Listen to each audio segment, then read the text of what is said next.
Who does God use to accomplish the extraordinary? Is it the skilled, the wealthy, the uneducated, the qualified, the poor, the young, the gifted, or the ordinary? Welcome to the Principles for Smart Living show with your host, Conrad L. Jones. Let's join in now. Today, we're talking about exploring ordinary life with an extraordinary God. Let's look at how God uses ordinary people to accomplish his extraordinary purpose. So here's the big question. Who does God use to accomplish the extraordinary? Is it the skilled, the wealthy, the uneducated, the qualified, the poor, the young, the gifted, or the ordinary? Let's start with a quick read through the story found in John chapter 6, verse 1 to 14, so that you can have an image in your mind for connecting the dots. Here's what the text says. It says, after this, Jesus crossed over the Sea of Galilee, also known as the Sea of Tiberias, and a huge crowd, many of them pilgrims on their way to Jerusalem from the annual Passover celebrations, were following him wherever he went, and they wanted to watch him heal the sick. So when Jesus went up into the hills and he sat down with his disciples around him, he soon saw a great multitude of people climbing the hills, looking for him. And so he turned to Philip and he asked, he said, Philip, where can we buy bread to feed all of these people? Now, the text says he was testing Philip because he already knew what he was going to do. But Philip said, it would take a fortune to begin to do this. Then Andrew, who is Simon Peter's brother, spoke up and he said, there is a youngster here with 5 barley loaves and a couple of fish. But what good is that with all this mob? Jesus said, tell everyone to sit down. And all of them, the text says the approximate count of the men only were about 5,000, and they sat down on the grassy slopes. Then Jesus took the loaves and he gave thanks to God and he broke them and he passed them out. After, he did the same thing to the fish, and everyone ate until they were filled. It says, now Jesus told his disciples, gather all the scraps. That's a powerful principle right there. He said, so that nothing is wasted. And the 12 baskets were filled with leftovers. The text says, when the people realized what a great miracle had happened, they were overjoyed and they exclaimed, surely he is the prophet that we have been expecting. So let's go and look at the text, because from the backdrop of the text, there is an important person to consider who is not written into the story, but who possibly existed nonetheless. Now, the common characters within the story is Jesus, who asked God to multiply the food. Then you have the disciples who served the food. You have the boy who gave his lunch. And while all of these persons play a significant role in the story, I want to focus on the person who is missing. Yet this person has served an important role within this miracle. Who is that person? That person is the little boy's mother. And she gets up early during the day, as she has done for the last few years. She probably gathers some sticks. She starts a fire. She begins to cook breakfast and lunch for the family. And today, the little boy is up early. He couldn't sleep last night because his father had probably given him permission to walk up the hill to hear the prophet or hear this new prophet teach, or perhaps his father was with him. His mother, like she usually does, she wraps a special meal, 5 small sardines and 2 dinner rolls in a small piece of cloth, and she hands it to him and she pushes him out the door. However, today is going to be unlike any other day for this little boy. This is really powerful because he's going to be right in the middle of all the action. And for his mother, this is also going to be a powerful day because she will come to realize that the common everyday work of her hands that God has used to bless over 5,000 people. This woman is going to learn that nothing is ordinary in the hand of an extraordinary God. You know, we live in the ordinary, and many times because life leads us to do the same things over and over and over again, it is easy to start believing that nothing extraordinary will ever happen in our lives, that nothing extraordinary will ever come from what we do. It is easy to start believing that what we do does not matter. What we do is insignificant. What we do holds no value or merit.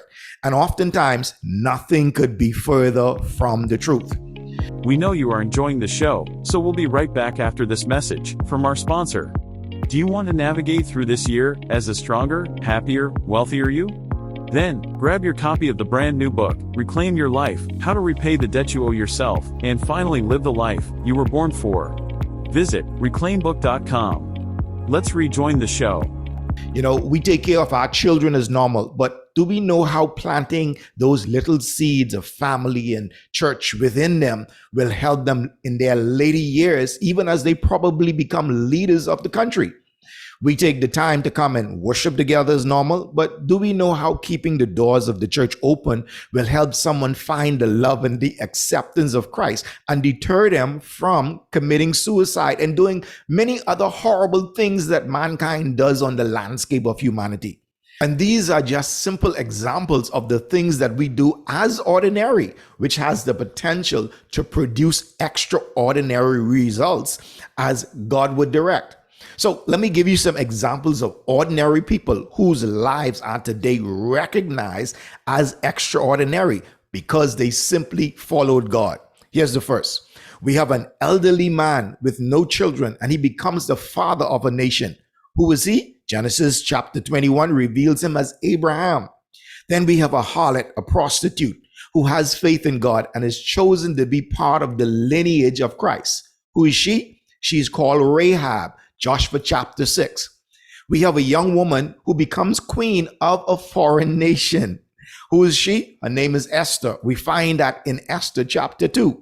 Then there's this teenage slave boy that becomes prime minister in a foreign country. You know him as Joseph. We find his story in Genesis 37. We have a wilderness wanderer who paves the way for the greatest person in history. We know him as John the Baptist, and we see his story in John chapter 1. Then there's a persecutor of the early church who was chosen by God to preach salvation to the world and write a large portion of the doctrine of the church. We know him as Paul the Apostle, Acts chapter 9. There's an ordinary teenage girl. She's chosen to be the mother of the Son of God. You know her as Mary, Luke chapter 1. There's a runaway murderer who rescues a nation from 400 years of slavery. We know him as Moses. We find him in the book of Exodus. And then there's a scared, worried coward who rises up and becomes one of Israel's mightiest generals, overthrowing an army of over 30,000 with only 300 men. You know him as Gideon, Judges chapter number 7. So, ordinary is defined, among other things, as something regular, customary, usual, or normal, commonplace, or an average condition.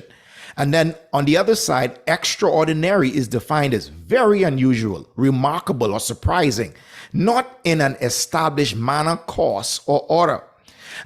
When we use the word ordinary or regular to define our lives, are we really just saying that what we are experiencing is nothing outside normal? The question is, why would we want to experience that which is outside the normal or experience things that are different? It is often because as human beings, God created us to always be progressing towards becoming someone great. And this requires embracing change and recognizing that it is a tool to advance us toward our next level. But here's the challenge most of us face with this. There is always a struggle between comfort and adventure. On the one hand, we want to be comfortable. We want a normal, predictable routine, because when we know what to expect every day, we feel it kind of gives us a sense of security that our lives won't be thrown into chaos. And then on the other hand, we want adventure. You see, our comfort zones, because they are predictable, can become boring.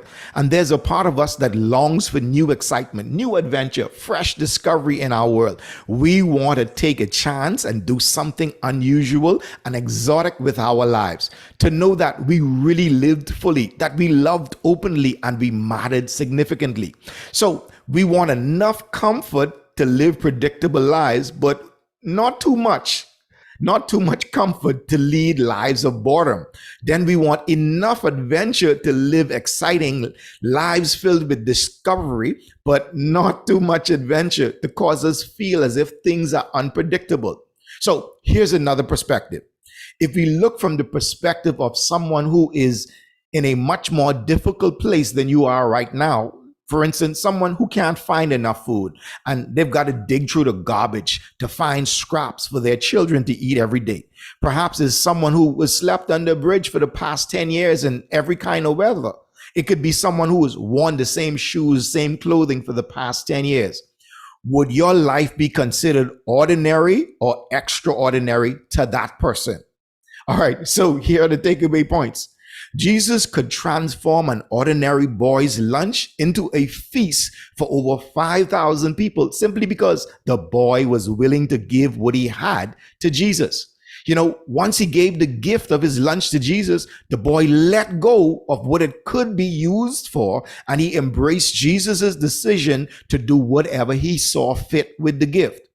Imagine this. Imagine picking up a pen to write with, and the pen says, I only write on light blue 5x5 cards. I'll put the pen down because it's not really available to me because it wants to dictate how it wants to be used. That means I'm not its master. I'm actually its servant. So what happens when Jesus wants to use you in a particular way, in a particular capacity, and then you make a decision and you determine that's not how I want to be used? Do you think Jesus would continue using you in that predicament? Or is it the fact that you have now chosen to become the master and make him the servant? We may have common everyday experiences, and God often allows us to have those experiences so that we have a sense of order. But there is nothing ordinary about who you are called to be. An unusual life comes simply by daily embracing and following the leading of Christ, because we never know what he will ask of us or where he will lead us to. The next is, when your life story is written and read the way we are reading the story of the boy with the bread and the fish right now, what will make your story extraordinary to the next generation of people? So here's the conclusion. So God is already doing an extraordinary work within you. However, you have to sometimes recognize his hands upon you, the ordinary, and upon your ordinary, making it extraordinary. So have an extraordinary day because you are ordinary, but in the hands of God, you have become extraordinary. Thank you for joining us for the Principles for Smart Living show with your host, Conrad L. Jones. Remember to visit purposeunleashed.com for more strategies, tips, and inspirational content.